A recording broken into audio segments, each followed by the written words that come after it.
We are surrounded by electronic devices. Transistors are used to power telephones, computers, televisions, hi-fi systems and game consoles, as well as cars, airplanes and the like. Today's silicon-based electronics, however, consume a substantial and ever-increasing share of the world's energy. A number of researchers are exploring the properties of materials that are more complex than silicon but that show promise for the electronic devices of tomorrow, and that are less electricity hungry. In keeping with this approach, scientists from the University of Geneva, UNIGE, have been working in collaboration with the Swiss Federal Institute of Technology in Lausanne, EPFL, the University of Zurich, the Flatiron Institute of New York and the University of Liège. The scientists have discovered a hitherto unknown physical phenomenon in an artificial material made up of very thin layers of nickelates.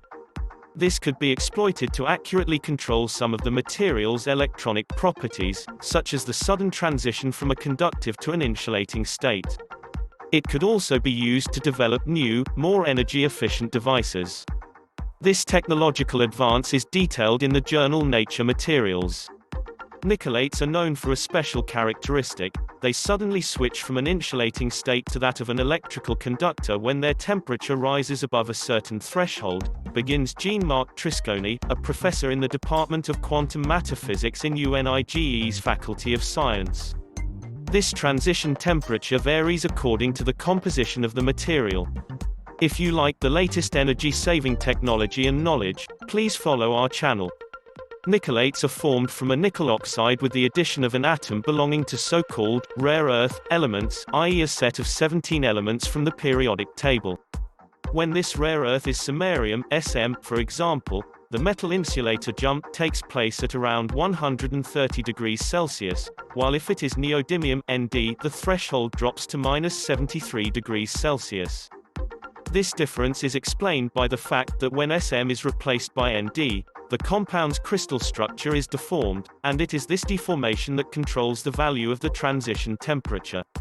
In their attempt to learn more about these materials, the Geneva-based scientists studied samples made up of repeated layers of samarium nickelate deposited on layers of neodymium nickelate, a kind of super sandwich where all the atoms are perfectly arranged, behaving like a single material.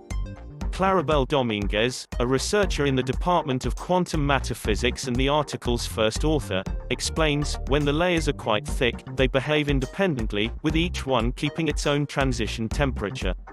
Oddly enough, when we refined the layers until each one was no larger than 8 atoms, the entire sample began behaving like a single material, with only one large jump in conductivity at an intermediate transition temperature. A very detailed analysis performed by electron microscope at EPFL, backed up by sophisticated theoretical developments undertaken by American and Belgian colleagues, showed that the propagation of the deformations in the crystal structure at the interfaces between the materials only takes place in 2 or 3 atomic layers.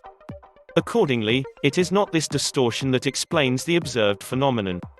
In reality, it is as though the furthest layers somehow know that they are very close to the interface but without being physically deformed. It's not magic. There's nothing magical about it, says Jennifer Fowley, a researcher in the Department of Quantum Matter Physics and co-author of the article. Our study shows that maintaining an interface between a conductive region and an insulating region, as is the case in our samples, is very expensive in terms of energy.